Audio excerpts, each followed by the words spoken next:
No programa anterior, conversamos com a diretora do Bible Lands Museum, Amanda Weiss. The name of the museum is very much the vision of the founder of the museum, the late Dr. Eli Borowski. And his vision was that you cannot read the Bible and just look at one small piece of geography and think you understand. Just the same way you cannot read one chapter of the Bible or one verse and know the whole Bible.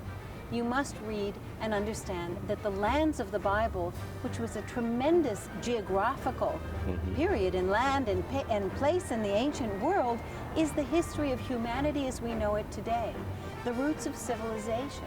The Bible is our history book. Here in Israel, we teach Bible from the first grade. The youngest children learn Bible, whether they're in a religious school or a secular school, because the Bible is our history. So the Bible Lands Museum was created to show the history of all of the lands of the Bible and to give an opportunity for people to truly understand our history. E conhecemos um dos mais importantes acervos do mundo, um museu que abriga achados e artefatos que comprovam e nos ajudam a compreender melhor a narrativa bíblica. Hoje, vamos continuar o nosso passeio por esse espaço com o guia e curador do museu, Yehuda Kaplan. Nos acompanhe mais uma vez nesse passeio cheio de informações e inspiração. Está começando agora mais um programa Evidências em Israel.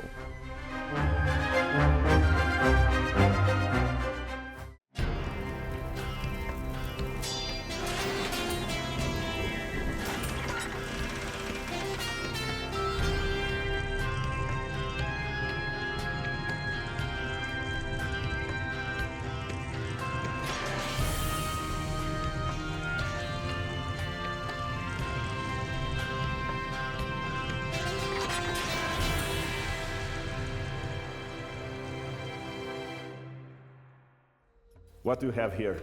So I told you that I want to invite you to eat something. Yeah. Thousands of animal bones were found during the 7 years of excavations, and they were examined. And the archaeologists found very interesting things there. First of all, you can see here in this chart what were the main animals that were eaten. Yeah, cow and cows and lambs and goats, some fish and. This birds. is the percentage of bones of animals that they found in here. What is missing here, and if you compare it to the other chart, this is the animal bones from the nearby Philistine city. Interesting, because I saw a pork here, but I do not see any pork there. The absence of pork at Khirbet Kiyafa is a very interesting phenomena and important, because in the Philistine sites you will find pork bones, while in Kiyafa they are absent.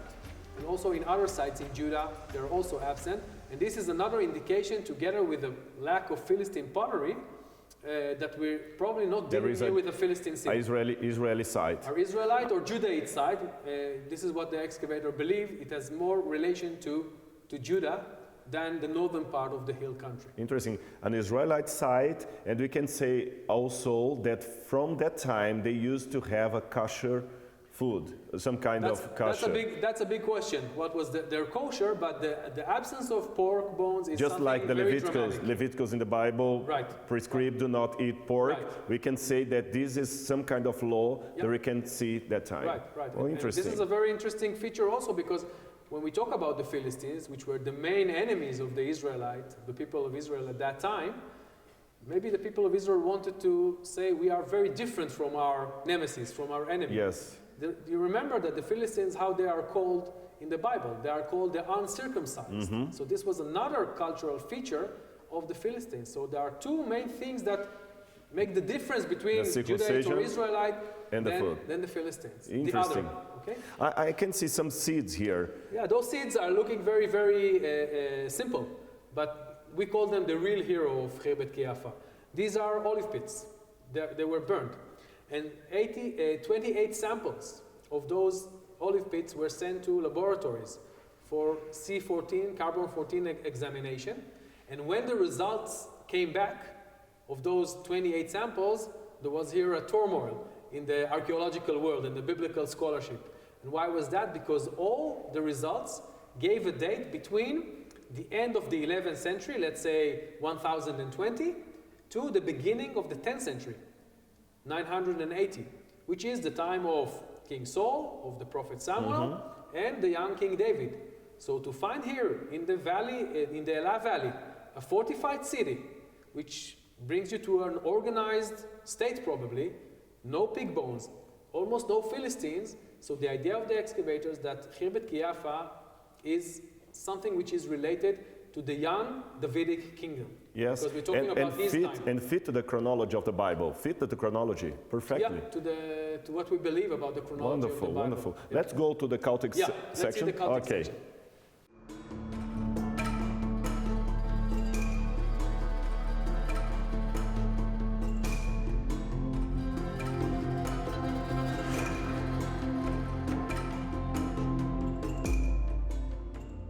Oh, you have amazing miniature of shrines here. Yeah, these are the famous shrine models. Yes. And they are part of the cultic sections. The artifacts that are shown here are probably related to cult. They are not just functional storage vessels or libation or, for water or wine. But this was found inside of a private home, private house. Right. Those shrines, model shrines, were found smashed. For example, this one, the big one in the center, restored. which is unique because it's the only one ever found made of limestone. All the others are made of pottery. It's much easier to make it from pottery. This one you have to carve it in the stone. And this was completely smashed. It is now after restoration. And at the beginning, they didn't have no idea what it is. Only after it was in the laboratory and they glued it like in a puzzle. Very excited, the conservator called them to come and see it, and they saw this. So actually, it's the same stuff that we see here in one main difference. The material is stone, yes. And it's also very, very big. You can see some traces of red paint on it. Mm-hmm. So it was probably originally red painted, one. Yes, it's right? possible to see. And inside, you see this like a hole on the floor, like a hole. Maybe there was something inside. What was inside, we do not know. Because you didn't find any figurine, any statue no figurine, there. No statues. Maybe there was another, maybe a small standing stone, who knows? We know that those shrines, they are known already in the Canaanite world, already from the 3rd millennium. A model very similar to this one was found in Ashkelon, in the Canaanite shrine near the gate of Ashkelon, together with a small figurine of a calf made of bronze and silver. We saw that in the Israeli Museum. So maybe this can give you a hint that inside those model shrines there were some cultic important artifacts. So again, maybe it was to give the idea of the divine presence inside the home. This was the idea behind those model shrines. I heard that someone made a relationship between this architecture and the Temple of Solomon. Can you talk to us a little about that? Right. So Professor Garfinkel raised a very interesting idea that maybe some of the elements that we see, for example, this very impressive entrance with those door frames, together with those what we know as triglyphs from the Greek world, which are found here for the first time, not in Greece, but here in the east at Khirbet Kiyafa. They are elements that are found in the very enigmatic text of the Solomonic Temple in the first book of Kings. We have a lot of technical terms like tzlaot, like the door frame standing one in front of the other, and Yossi raised the idea that maybe those elements that are seen here in this model were actually inside the Solomonic Temple, which was built, of course, some dozen years later. But here what you see is a reconstruction of the facade of the Solomonic Temple, right, with the two pillars at the front, the entrance, and you can see the same elements of the frames, and also those triglyphs, right? The door, the roof beams that actually cover. And you have the same design here. Exactly, and it's found here for the first time. Another very, very big discovery, and surprise to see them so early, and in our region, and not far away in Greece, where they appear for the first time, maybe 400 years later. Then all the part of this collection was found inside of some home, private home, for cultic purpose, and you have vases, you have shrines. Interesting, but right, and even standing stones inside the cultic rooms. But even that, we have many revelation and many doubts also. Right. Yes. Yeah, there's a lot of questions are raised here. First of all, what was the function of those shrines? Archaeology is a continuous exercise. What was the kind of religion that those people held inside? I mean, we know that, for example, the standing stone were part of the religion of even the forefathers. You remember the Jacob's dream when he made put a pillar standing stone, of the right, stone. in Bethel, And also in the First Temple period, we know this phenomena, which later became illegitimate. It's interesting because we are seeing the Bible inside of a culture, a historical culture. Absolutely. It's amazing. Right. There is more things to see here? Yeah, those people knew how to read and write probably, so I want to introduce you to two of the amazing inscriptions that were This is found a family scripture. I would like to know that. Let's Please. go.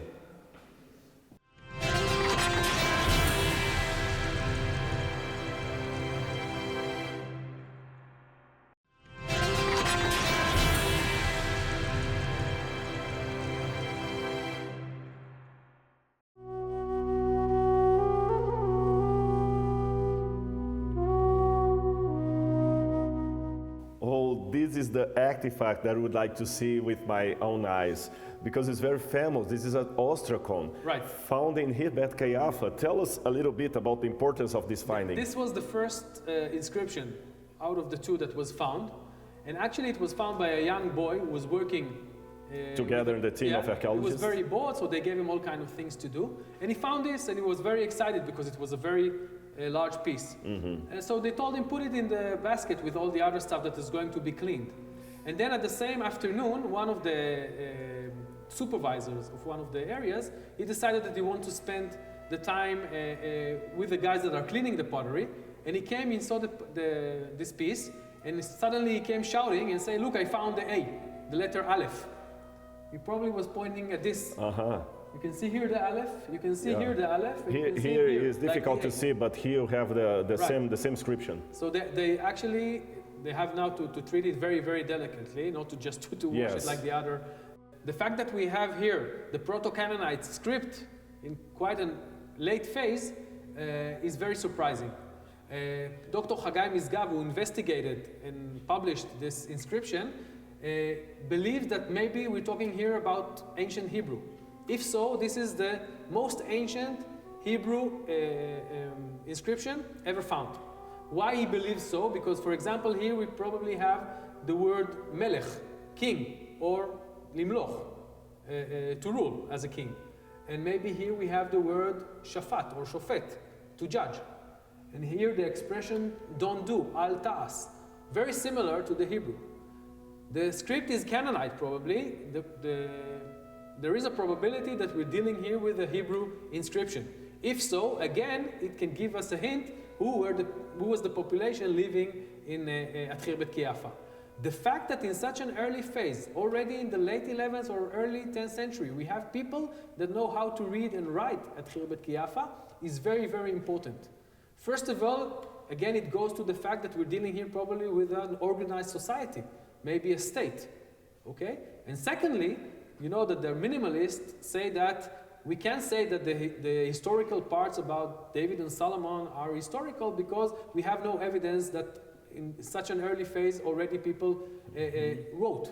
And here we have an indication that writing and reading existed in such an early phase. Again, to decide whether this is Canaanite or this is Israelite or Judaic is under debate still. Amazing, amazing. I want to show you another inscription if you Oh, please, I would like to see that.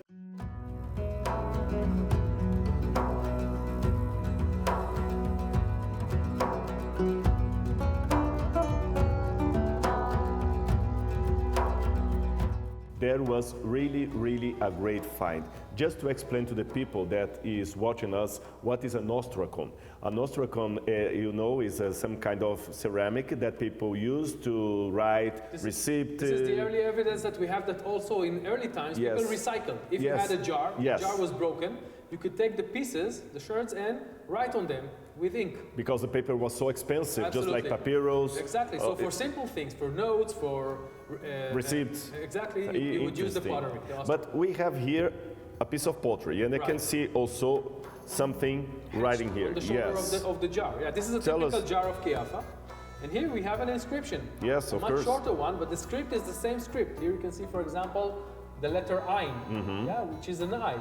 You see the circle and the pupil inside. Now, here we have a very short inscription. Also, we have Aleph, yes. So we have here a missing word that did not survive, but here we have a personal name.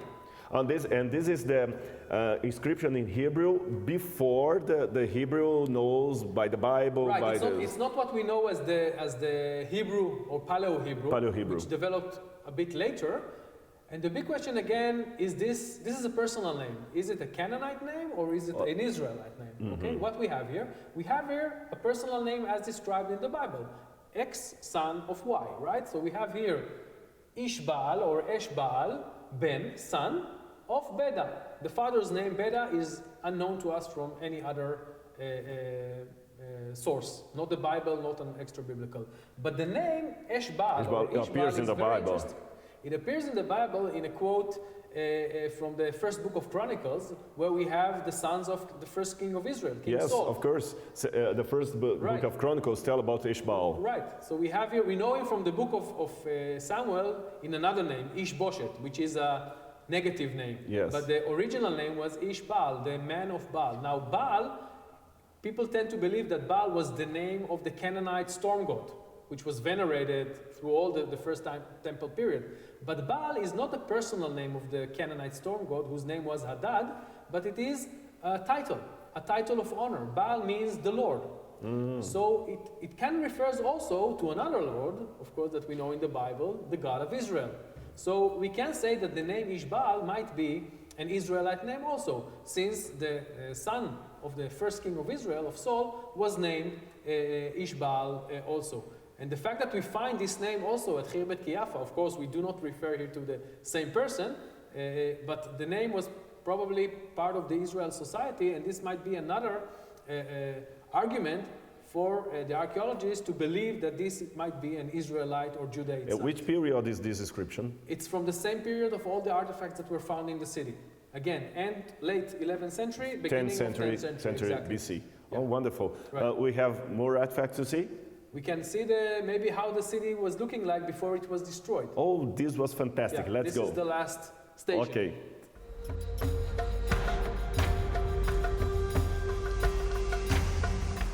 Then this, how the city would be like. Maybe. This is a suggestion to reconstruct the city in the same location. What you see all around you is how this area, this hill is looking like today. And here we try to elevate the remains, the walls, the buildings. The buildings. This is the official.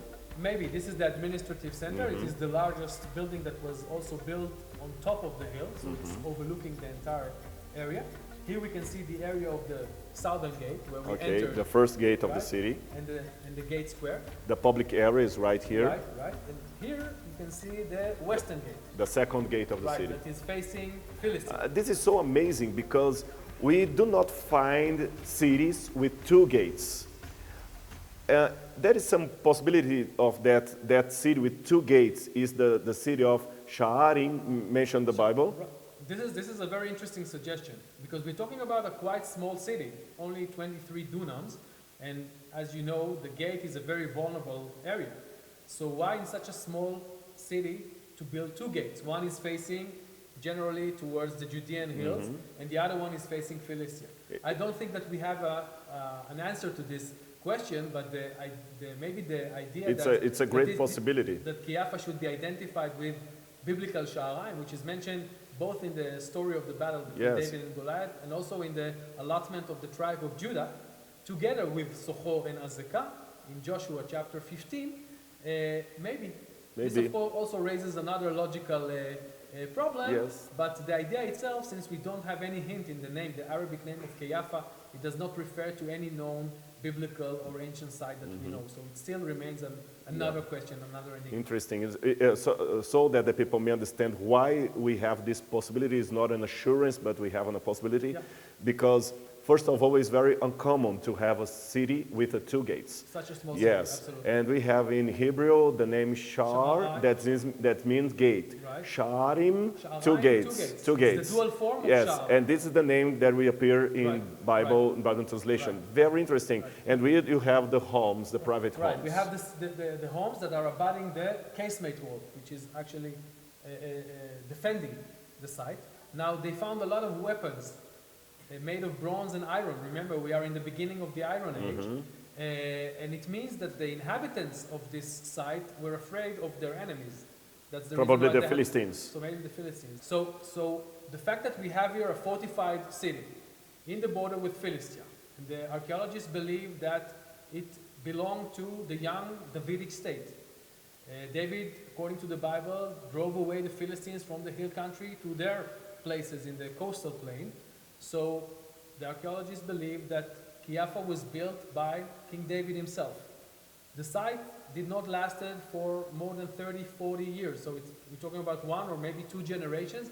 Then it was destroyed and abandoned, never to inhabit it again as a city like this. So the theory around is that maybe David really built it, but then they had very strong enemies neighboring them. Remember the city-state of Gath, the hometown of Goliath? And we know that Gath, until the late 9th century, was the most dominant and large city in this area. So maybe the Philistines did not like the fact that the Judeans are building a town in the borderline, and they are the ones that were responsible for the destruction of Kiapha. And that's the reason why we found it in such a state. And that's the reason why we try to also reconstruct it here together with the interesting theories around this really amazing site. I love this conversation, and to go to the end of our talk here, I would like to know from you your own opinion as an archaeologist and the curator of a museum. What is your opinion about the historicity of the Bible? Because we live in an area that many scholars used to say, even theologians, religions, and archaeologists, by the way, that the Bible is just a book of fables. It's not a book that you can trust in the historicity. What is your opinion about this subject? That's the $10 million question that you ask here. I'm somewhere in the middle.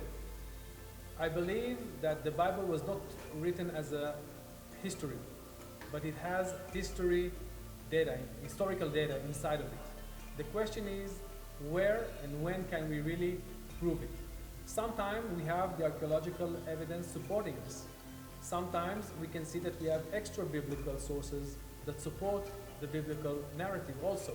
Not all the time. There are times, especially in this time, where the Bible actually portrays David and Solomon as emperors. Actually, they were ruling from northern Sinai to northern Syria. Where is this domination? Where is this empire in the archaeological record? Almost nothing. Nothing was found. That's the reason why Kiapha is so important, according to the archaeologists that excavated it, because they believe that here we have a proof of the early stage of the Davidic state. They don't say that Kiapha proved that everything that was written in the Bible is historical or true, but we have here more evidence than we used to have, because you know there are some scholars that are known as the very minimalists that say that David even was never existed as a historical figure. Until the 90s, nobody could prove it. But here today we have the House of David inscription found at Tel Dan, right, in the mid-90s, which proves that the kingdom of Judah was named after the moniker of the dynasty, the House of David. David himself was a historical. Now the question, was David an emperor? Was he the Messiah, which the Bible is portraying, or is like the Messiah that is going to come in the future? Or maybe he was a more minor ruler that dominated a very small, a state or territory, as others believe. I think Kiapha points more to the second option, but then we know that in the generations after David, he was glorified, and actually he became a role model of the real great king of Israel. All the other kings later on were compared to David, and in the Judaic and also in the Christian theology, David becomes like the role model of the future Messiah. And this was, we can say, the historical and theological process around David himself. What was the size, or what was David, the historical David? Probably new discoveries. Maybe new discoveries will give us more information. Okay, let us leave the stones cried out. Absolutely. Okay, thank you very much for being with us. My pleasure to be with you, okay? Come again. E então, gostou do nosso passeio pelo Bible Lands Museum? É interessante como o tempo realmente não apaga a história. Eu espero que você possa um dia vir a Israel e conhecer estes e outros artefatos que ajudam a compreender a historicidade da Bíblia Sagrada. Bem, o Evidências de hoje fica por aqui, mas não perca o nosso próximo encontro aqui na TV Novo Tempo. Até lá!